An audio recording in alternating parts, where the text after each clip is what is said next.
Hello everyone, my name is Raya A. Orosio, and this is my oral report. This is the summary of what I have learned for this subject, the Children and Adolescent Learner and Learning Principles, Week 4 to 6. Let's start with Week 4. Our topic is about Sigmund Freud's psychosexual theory. Freud believed that life was built around tension and pleasure. He believed that all tension was due to the build-up of libido, sexual energy, and that all pleasure came from its discharge. Freud used the term of sexual in a very general way, to mean all pleasurable actions and thoughts. For Freud, the first 5 years of life are crucial to the formation of adult personality. Freud conceptualized the personality for having three parts. First, the id, which exists from birth and is most prominent for the newborn baby. This is the subconscious part. Second, the ego. This is the conscious part. And third, the superego. This acts as a guide to behavior. This is the conscience. This is associated with morality. Now let's proceed with the psychosexual stages of development. Now we have oral stage, 0 to 1 year old. In this first stage of personality development, the libido here is centered in a baby's mouth. It gets much satisfaction from putting all sorts of things in its mouth to satisfy the libido, and thus its id demands. Next is the anal stage, 1 to 3 years old. The libido here is now becomes focused on the anus, and the child derives great pleasure from defecating. The child is now fully aware that they are a person in their own right. Next is phallic stage, 3 to 5 or 6 years old. In this stage, sensitivity now becomes concentrated in the genitals, and masturbation in both sexes becomes a new source of pleasure. The child becomes aware of anatomical sex differences, which sets in motion the conflict between erotic attraction, resentment, rivalry, jealousy, and fear, which Freud called the Oedipus complex in boys and the Electra complex in girls. Now, Oedipus complex is the most important aspect of the phallic stage. This is one of Freud's most controversial ideas and one that many people reject outright. The name of the Oedipus complex derives from the Greek myth where Oedipus, a young man. Now for girls, the Oedipus or Electra complex is less than satisfactory. Next we have latency stage, 5 or 6 to puberty. This stage, no further psychosexual development takes place. Latent means hidden. The libido here is dormant. Freud believed that most sexual impulses are repressed during the latent stage, and sexual energy can be sublimated. Much of the child's energy is channeled into developing new skills and acquiring new knowledge. And lastly, we have genital stage, puberty to adult. For this stage, this is the last stage of Freud's psychosexual theory of personality development, and this begins in puberty. This is a time of adolescent sexual experimentation, the successful resolution of which is settling down in a loving one-to-one relationship with another person in our 20s. Sexual instinct here is directed to heterosexual pleasure rather than self-pleasure like during the phallic stage. Now let's proceed with what I have learned for week 5. The topic is all about Jean Piaget's stages of cognitive development. Now I have learned that this theory is considered a truly classic in the field of educational psychology. This theory of him fueled other researches and theories. Jean Piaget conducted research on cognitive development for 60 years.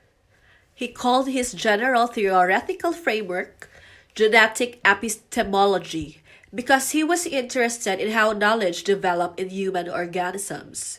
This theory of him has been applied widely to teaching in the preschool and elementary program. There are basic cognitive concepts. Jean Piaget used the term schema to refer the cognitive structures by which individuals intellectually adapt to and organize the environment. Now, assimilation. This is the process of fitting a new experience into a new existing or previously created cognitive structure or schema. Next. Next is accommodation. This is the process of creating a new schema. Equilibration. This is achieving proper balance between assimilation and accommodation. Now, John Piaget's stages of cognitive development stage. Stage 1. Sensory motor stage. This is the first stage that corresponds from birth to infancy. The term sensory motor focuses on the prominence of the senses and the muscle movement. In working with the children in the sensory motor stage, teachers should aim to provide a rich and stimulating environment with appropriate objects to play with. Stage 2, Preoperational stage.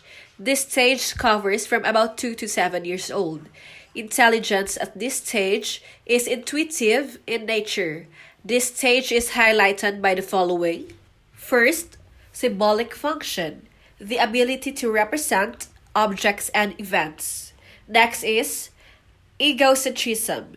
This is the tendency of a child to only see his point of view and assume that everyone has the same point of view. Now, centration. This refers to the tendency of the child to only focus on one aspect of a thing or event and exclude others. Irreversibility. Pre-operational children still have the inability to reverse their thinking. Next is animism.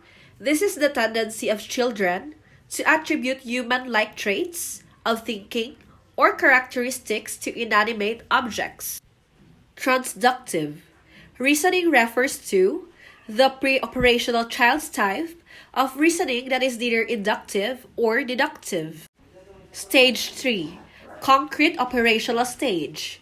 This stage is characterized by the ability of the child to think logically but only in terms of concrete objects. This covers ages between 8 to 11 years or the elementary school years. Under this stage is marked by the following. Decentering refers to the ability of the child to perceive the different features of objects or situation. Reversibility. The child can now follow that certain operations can be reversed. Now, conservation. The ability to know that certain properties of objects like number, mass, volume, or area do not change even if there's a change in appearance.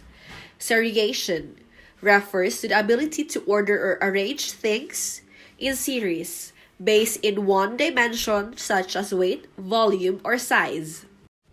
Let's proceed with stage 4, formal operation stage.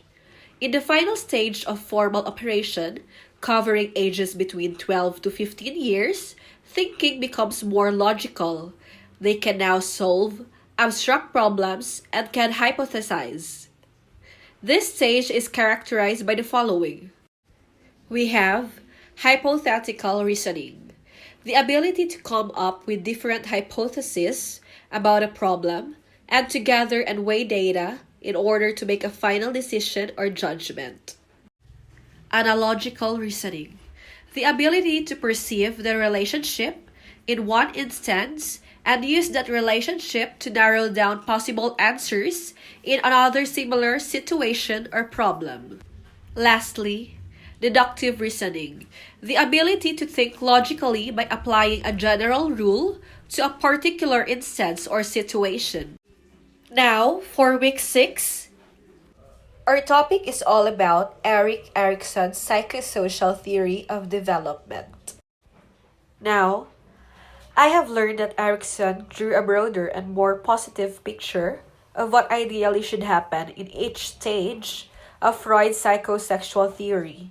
In his work called Psychosocial Theory, he only not put sexual and aggressive impulses into a larger context, but also added adult stages to the course of development. And also, in each developmental stage, he said, a central conflict or psychosocial crisis must be faced, and new skills acquired in the process. The abler an individual is to resolve the crisis successfully, the more likely he or she is to experience healthy development in the future. Now, Erickson described the following 8 stages. First, trust versus mistrust.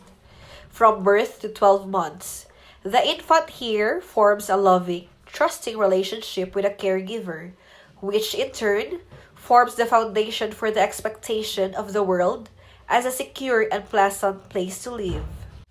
Second, autonomy versus shame. 1 to 3 years. Infants and toddlers here begin to explore their world and assert their independence. Next, initiative versus guilt. 3 to 6 years. The preschoolers needs to rely on active, purposeful behavior more and more as their environment presents new challenges and demands more responsibility. Fourth, industry versus inferiority. 6 to 12 years. The school-aged child must learn to deal with demands, to learn a wide range of new skills, including the tasks of formal schooling. Fifth, identity versus role confusion. 12 to 18 years. The primary task here at this stage is the formation of a sense of personal identity with regard to such things as opinions, sexual roles, and occupation. Sixth, intimacy versus isolation. Young adulthood. At this stage, individuals face the task of forming intimate relationship with others. Seventh, generativity versus stagnation. Middle adulthood. The focus here of the stage is on parenting. And lastly, integrity versus despair. Late adulthood. If the individual has been successful in resolving the crisis associated with earlier stages, when he or she looks back on his or her life, it will be a feeling of satisfaction and fulfillment.